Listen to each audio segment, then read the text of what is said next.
नमस्कार। मैं हूं राकेश और आप मुझे सुन रहे हो टैक्स जंक्शन पर।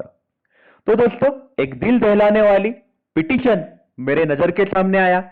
मैंने सोचा आपके साथ भी शेयर करूं। यह पिटीशन है सैलरी रिलेटेड इश्यूज का। एक कंपनी है जो अपने एम्प्लॉयर्स को सैलरी नहीं दे रही थी और एम्प्लॉयर की सिचुएशन की ये पूरी स्टोरी जो मेरे सामने आई। आइए लेते हैं इस बारे में हम डिटेल में जानकारी।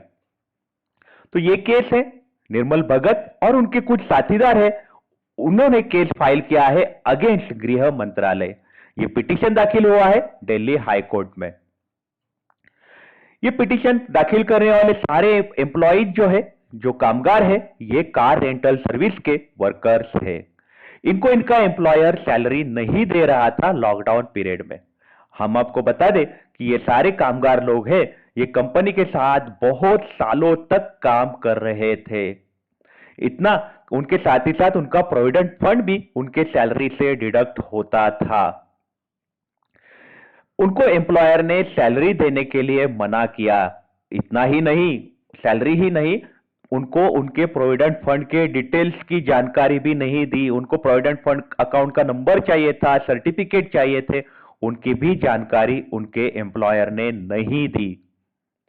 वो सैलरी प्रोविडेंट फंड अकाउंट का नंबर इसलिए लेना चाहते थे क्योंकि सेंट्रल गवर्नमेंट की स्कीम आई है, जैसे हमने बताया था कि ईपीएफओ से आप 75% ऑफ ईपीएफओ आप विड्रॉ कर सकते हो या फिर 3 महीने का DA, whichever is higher. लेकिन वो भी इनको ये विड्रॉ करते नहीं आया क्योंकि एम्प्लॉयर उनको प्रोविडेंट फंड की भी जानकारी नहीं दे रहा था। उन्होंने बहुत सारे रिपीटेड रिक्वेस्ट किए एम्प्लॉयर्स को, उसके बाद ही एम्प्लॉयर ने उनको प्रोविडेंट फंड के डिटेल्स दिए। लेकिन उनको सैलरी नहीं मिल रही थी, उनको घर चलाना मुश्किल हो रहा था। फिर उन्होंने क्या किया कि दिल्ली के वसंत कुंज पुलिस स्टेशन में उन्होंने कंप्लेंट दाखिल की 16 अप्रैल को। उन्होंने इंतजार किया ऑलमोस्ट 1 महीने का, और जो उन्होंने पुलिस को रिक्वेस्ट की, उनको बोला कि 29 मार्च को जो सेंट्रल गवर्नमेंट की तरफ से ऑर्डर जारी हुआ है, वो ऑर्डर का एम्प्लॉयर जो है वो ध्यान नहीं दे रहा है, हमें सैलरी नहीं दे रहा है। लेकिन दिल्ली पुलिस ने भी उसके ऊपर कोई भी एक्शन नहीं लिया। फिर वो परेशान हो गए। उन्होंने 22 अप्रैल को खुद ही एम्प्लॉयर को नोटिस दे दिया। एम्प्लॉयर को उन्होंने बोला कि देखना कि सेंट्रल गवर्नमेंट का एक ऑर्डर आया है और वो ऑर्डर के तहत आपको हमें सैलरी देनी पड़ेगी। 22 अप्रैल को उन्होंने अपने एम्प्लॉयर को एक नोटिस दाखिल किया। फिर भी एम्प्लॉयर की तरफ से कोई भी रिप्लाई, कोई भी जवाब नहीं आया। सैलरी तो दूर की बात, उनको कोई भी जवाब नहीं आया। फिर उसके बाद उन्होंने दिल्ली हाई कोर्ट में पिटीशन दाखिल किया।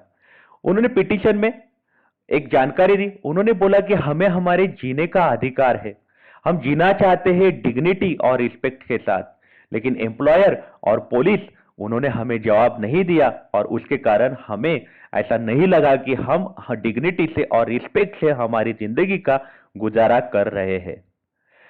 अगर जो स्टेट है, राज्य है, दिल्ली राज्य, उन्होंने अगर मैकेनिज्म नहीं लाया, जो नोटिफिकेशन सेंट्रल गवर्नमेंट ने पास किया है सैलरी दो सबके लिए, तो वो नहीं लाया मैकेनिज्म, नहीं उन्होंने रास्ता दिखाया कंपनीज को, तो हमारी सिचुएशन बहुत ही खराब हो सकती है। वो चाहते कि सेंट्रल गवर्नमेंट और दिल्ली पुलिस ये दोनों को हाई कोर्ट डायरेक्शन इशू करे ताकि उनको उनके सैलरी जो है पूरे के पूरे मिल जाए।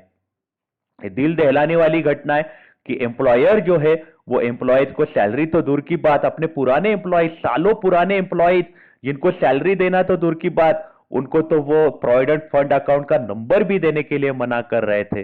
पुलिस स्टेशन में गए तो पुलिस लोगों ने भी उनकी नहीं सुनी, तो वो हाई कोर्ट में अब पहुंच गए हैं। ये केस का हियरिंग हुआ और ये केस दाखिल हुआ है, ये 3145/2020 इसका हियरिंग हुआ 15 मई को, और इसका जो रिजल्ट है वो आने वाला है 29 मई को। ये केस का हियरिंग होने वाला है। हाई कोर्ट जो है ये केस का हियरिंग लेगा, फाइनल ऑर्डर इश्यू करेगा 29 मई को।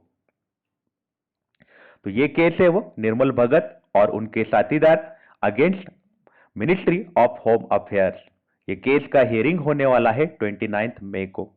ये दिल दहलाने वाली घटना है, इस पे मैं भी नजर बनाए रखूंगा, आपको जरूर इस बारे में जानकारी दूंगा। एनीवे आपकी इस बारे में क्या राय है हमें जरूर बताइएगा। आप अपना ख्याल रखिएगा, जब जरूरत हो तभी घर से बाहर निकलिएगा। Take care, have a nice day.